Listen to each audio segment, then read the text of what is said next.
Bueno, Osvaldo Jaldo, buenas noches. ¿Qué tal, Pedro? ¿Cómo estás? Muy buenas noches y a los amigos televidentes. Bueno, yo decía al principio del programa que la sociedad, cuando observa que hay armonía y buena convivencia entre el gobernador y el vicegobernador, siente que vive en una sociedad que tiene posibilidades de pensar en el progreso, porque cuando están peleados los dos poderes hay como un inconveniente en el tránsito democrático.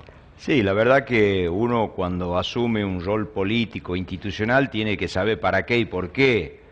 Yo entiendo que el rol que me ha asignado a mí, mi espacio político, y que ha sido ratificado el 23 de agosto del año pasado por la voluntad popular, es para ser el vicegobernador de la provincia, y cuando la gente votó la fórmula, votó al gobernador y al vicegobernador, entendiendo que en este sentido es un equipo de políticos, un equipo de gobierno, donde yo entiendo que el rol mío es acompañar al gobernador, porque para eso nos votó la gente, aún por ahí en el disenso ponernos de acuerdo y tratar de salir, digamos, con el mayor consenso posible, y el rol que tiene hoy Osvaldo Jaldo es acompañar a Juan Mansur, es acompañar al gobernador de la provincia, que ha sido votado por la mayoría de los tucumanos, y además del rol, de la tarea que tengo en el Ejecutivo, de acompañarlo y de reemplazarlo cuando él viaja, porque cuando él viaja quedo Como a en cargo estos momentos, usted está a cargo de la gobernación. Además también como presidente de la legislatura tengo que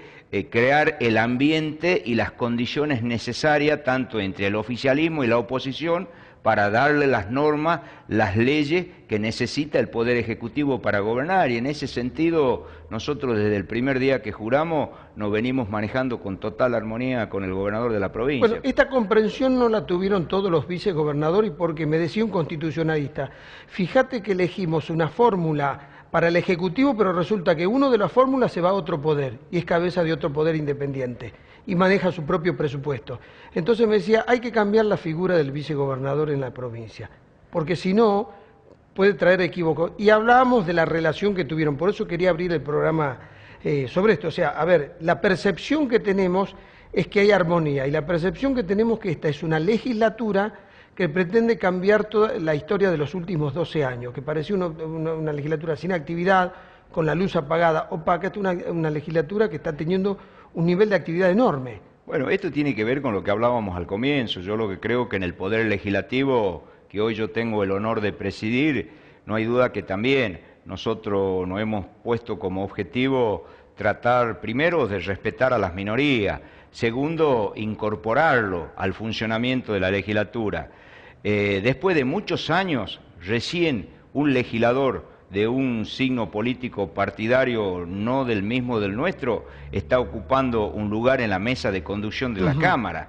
Después de muchos años, de las 25 comisiones que tenemos, la oposición hoy está presidiendo casi 10 comisiones. Es decir, nosotros como oficialismo, Pedro, a pesar que la gente cuando nos votó 33 legisladores del Frente para la Victoria de 49, de los cuales 31 hoy están ejerciendo la función de legislador. Nosotros tenemos el quórum propio, nosotros tenemos mayoría absoluta propia, nosotros tenemos los 2/3 del Frente para la Victoria en la legislatura, pero jamás se nos pasó por la cabeza de hacer pesar el número dentro del recinto. Siempre estamos con el consenso, al margen de las diferencias que tenemos, y seguramente que la oposición ha sido elegido para un determinado rol, como el oficialismo también ha sido elegido para acompañar la gestión de tanto del gobernador como del vicegobernador en el Poder Ejecutivo. ¿A usted va a reconocer que esta es una legislatura más pluralista de lo que fue en los últimos 12 años? No hay duda, yo diría, no solo en los últimos 12 años, desde hace mucho tiempo,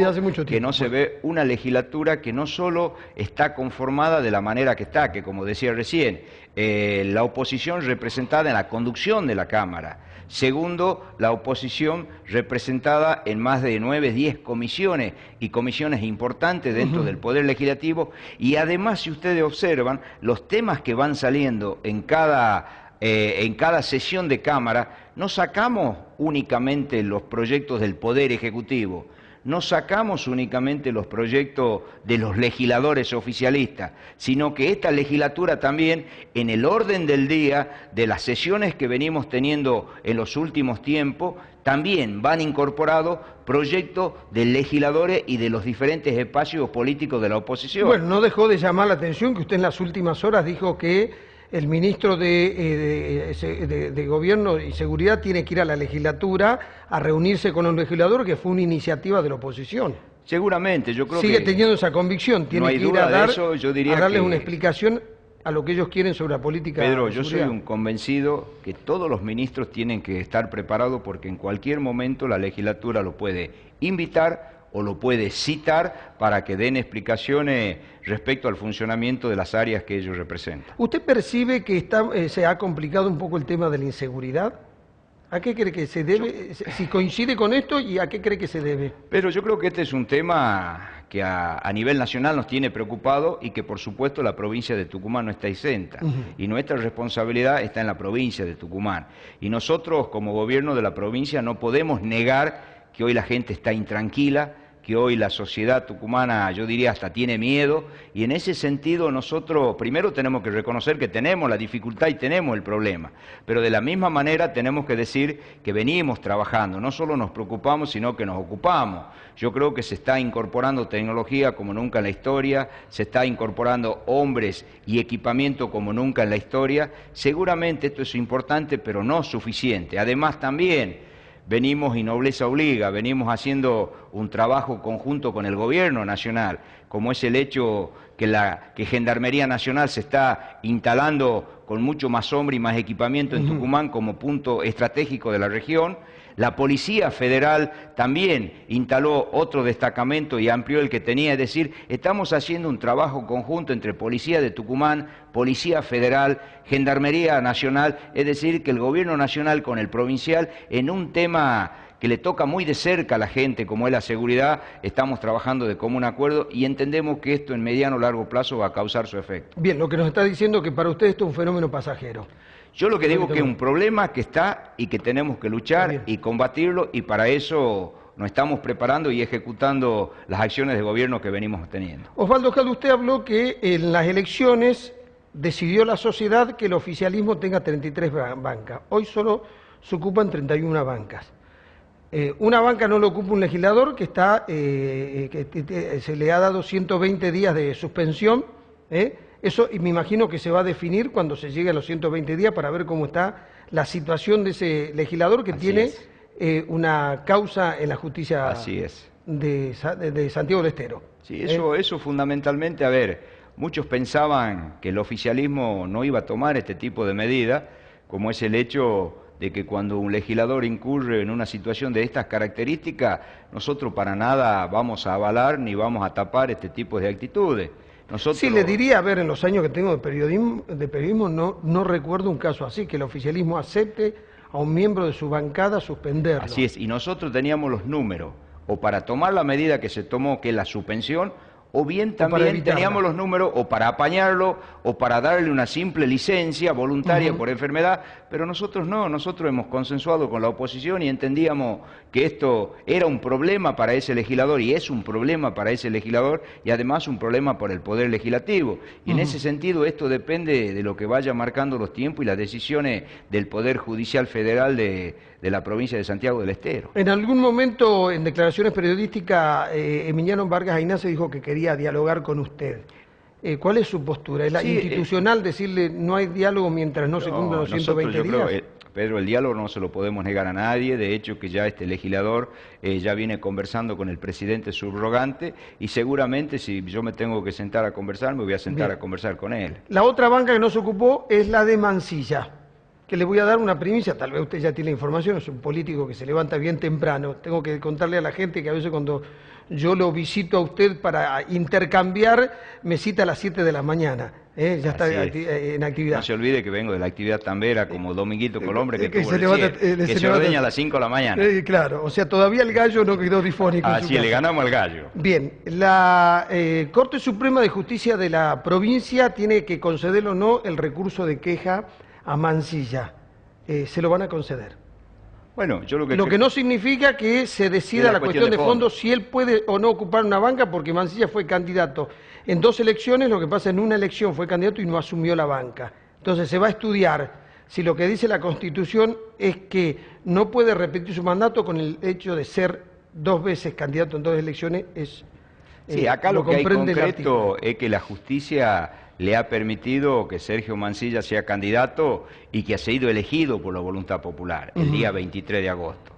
Y en ese sentido también, de la misma manera, la asunción o no en el Poder Legislativo va a depender netamente de la decisión que tome el Poder Judicial. El Poder Judicial y nosotros como Poder Legislativo vamos a respetar, no hay duda, esa decisión. Bien, la Corte Suprema está esperando el momento oportuno para dar a conocer para expedirse. Su decisión.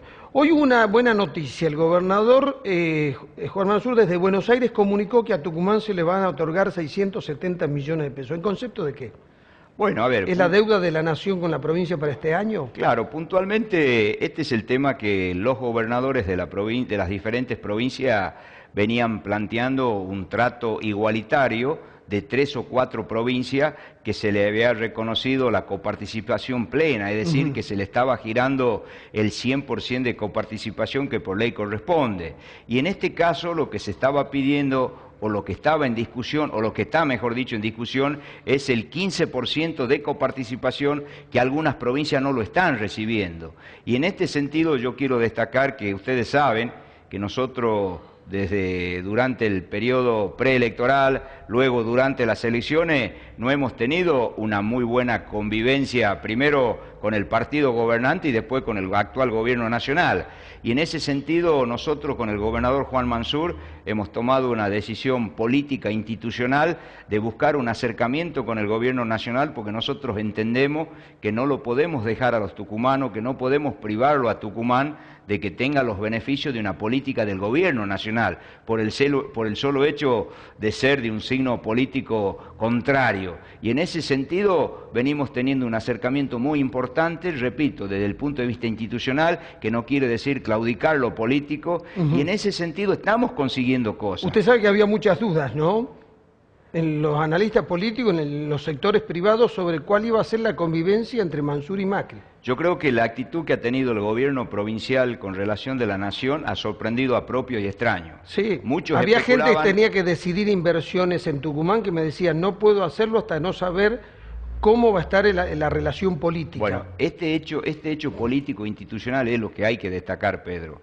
La relación que nosotros de alguna manera hemos reconstruido, si vale el término, con el gobierno nacional, es muy importante para los tucumanos. Y en este sentido, estos 670 millones de pesos tiene que ver con el logro de haber conseguido un 3% de ese 15%, un 3% que se lo va a pagar retroactivo y que a partir de que se firme el acta compromiso va a empezar a gotear diariamente como viene distribuyéndose la coparticipación nacional. En ese sentido creo que recuperamos 3 puntos de los 15 en discusión. De los 15. Y después también hay otros 3 puntos que vendrían a ser ya 6 para Tucumán, que se lo va a dar en título o en algún instrumento que le va a permitir a la provincia quizás saldar deuda, saldar pasivo que tiene la provincia con el gobierno nacional. Bien. De todos modos, tiene efecto financiero, tiene efecto caja y viene a alivianar las finanzas de la provincia. ¿Cómo está goteando la coparticipación? ¿Regularmente?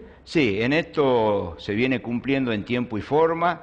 Sí, seguramente que hay preocupación, nosotros notamos y vemos que la economía es como que se está enfriando un poco. Yo entiendo que estamos en una economía de transición, en este cambio de gobierno nacional se han tomado medidas donde se benefició a determinados sectores de manera inmediata, como es el hecho de poner un dólar competitivo, que es muy bueno para el sector de los que producen, de los que exportan. Yo lo que creo que al sacar las retenciones se ha beneficiado directamente a nuestras economías regionales, pero también este conjunto de medidas, y no lo podemos negar, ha traído aparejado una suba importante de precios en artículos de primera necesidad, que es el que consumimos todos, el ciudadano común y las diferentes clases sociales. Pero no hay duda que las que más sienten son los que menos tienen, los que más sienten son una clase media baja que hoy le está costando mucho no solo sostenerse, hoy hay sectores de la sociedad, Pedro, que no están pudiendo llegar a fin de mes, y son aquellos que tienen un empleo, ni qué hablar aquellos que no tienen un trabajo genuino. Bueno, a ver, el presidente Macri con su medida incrementó 1.300.000 pobres en la Argentina, es una noticia preocupante para la situación económica. Sí, Lo que usted está queriendo decir en buen romance y da vuelta, se lo voy a decir a la gente, usted está preocupado de que haya una menor recaudación porque eso afectaría en menores fondos de coparticipación para la provincia. Si esta situación de hoy no se revierte en el segundo semestre, seguramente que la economía se va a seguir deteriorando, el mercado interno se va a seguir cayendo y no hay duda que la coparticipación nacional y provincial en todo el país va a disminuir. ¿Por eso Tucumán va a tomar deuda o no está decidido eso? Eso no está decidido. ¿Qué es lo importante de llevar la tranquilidad a todos los tucumanos? Nosotros, ante esta situación, primero, de tener un gobierno nacional que desde hace muchos años no tenemos, Pedro, adverso políticamente a nosotros, digamos, de un signo político diferente a nosotros. Segundo, por la economía que se viene implementando a nivel nacional, nosotros lo primero que hicimos con Juan Mansur, ordenar nuestra casa. ¿Qué es ordenar nuestra casa? Tratar de manejar nuestros presupuestos de tal manera que podamos cumplir con nuestras obligaciones esenciales en tiempo y forma. Por ejemplo, los empleados públicos de la provincia de Tucumán, tanto provinciales, municipales o comunales, tienen que tener la tranquilidad que sus recursos están dentro del presupuesto provincial.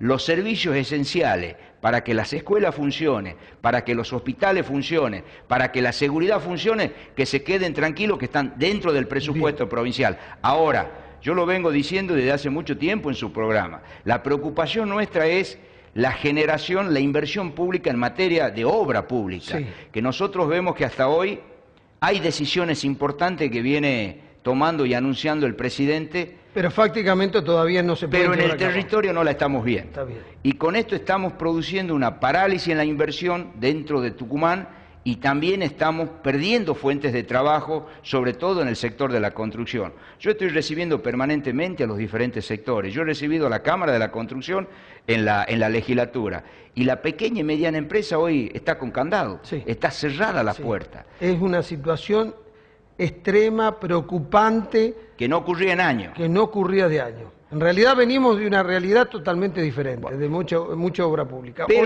Pero nobleza ahora, también obliga. Hay expectativa en la gente, hay expectativa que en el segundo semestre esto, Pedro, se empiece a revertir. Pero lo que usted no está queriendo decir es decir, está asegurado en el presupuesto los sueldos y los servicios esenciales. Si llegamos a tener algún problema porque baja mucho la coparticipación, Tucumán entonces, en ese caso, como medida extrema, iría al endeudamiento. Yo diría que nosotros, como definición institucional y política, únicamente vamos a ir al endeudamiento para realizar obras de infraestructura en la provincia.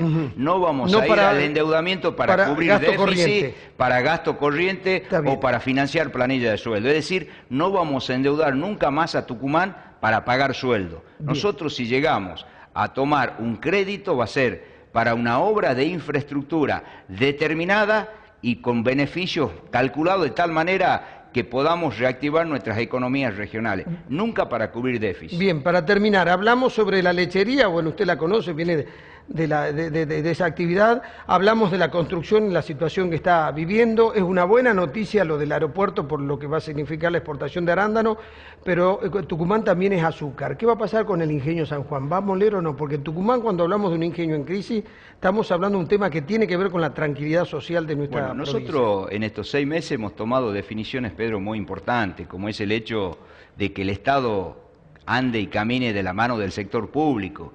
Y en esto nosotros hemos venido acompañando y tomando decisiones, yo diría casi decisivas, como es el hecho del gobernador acompañar al sector citrícola a los Estados Unidos, como es el hecho que el gobernador ha sido uno de los primeros que ha venido reimpulsando, no solo de esta gestión, sino de gestiones anteriores, la readecuación del aeropuerto para que la fruta fresca nuestra y fundamentalmente los arándanos puedan seguir saliendo, pero abaratando costos, porque a la gente hay que explicarle de qué se trata el aeropuerto. Si nosotros hacemos las inversiones que la va a anunciar el día viernes el ministro de Transporte de la Nación, se van a hacer modificaciones que van a permitir que los aviones sigan bajando, pero aviones de mayor porte. Sí. De tal manera, los de hoy llevan 50 toneladas, pero si bajan los de mayor porte van a llevar 100 toneladas.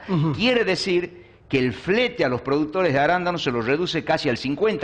Claro. Y además vamos a tener capacidad para producir, plantar más hectáreas de arándano porque tenemos mayores facilidad para llegar a Estados Unidos y a los diferentes países de Europa. O sea que la inversión en el aeropuerto está directamente relacionado con la mayor posibilidad de crear riqueza en Tucumán. Fundamentalmente tiene que ver con eso. Hacer más rentable la que hoy tenemos y fomentar e incentivar para que se puedan producir más hectáreas de arándano y de fruta fresca, también que se pueda exportar vía estas inversiones que estamos haciendo. Bueno. Y en el caso del San Juan le explico también. Bien. Este tema del San Juan, Pedro, este no es un problema de ahora, este es un problema que viene desde hace muchos años de empresarios que por ahí se toman este tipo de responsabilidad y no la cumplen. No cumplen en materia laboral, no cumplen en materia impositiva, no cumplen en definitiva ninguno de los compromisos que las obligaciones le imponen. Y en ese sentido hoy tenemos un Ingenio San Juan que está con la puerta cerrada, con 400 empleados que no solo no tienen trabajo, sino que además no le pagaron los salarios endeudados, y hoy el Estado provincial se tiene que hacer cargo. Pero nosotros lo hacemos con gusto, porque se trata de salvar una industria tucumana y se trata de dar el trabajo a la gente. Yo le diría que el Ingenio San Juan en esta noche o mañana se está firmando el contrato por el cual las chimeneas del Ingenio San Juan van a volver a funcionar este año. Un empresario local va a ser.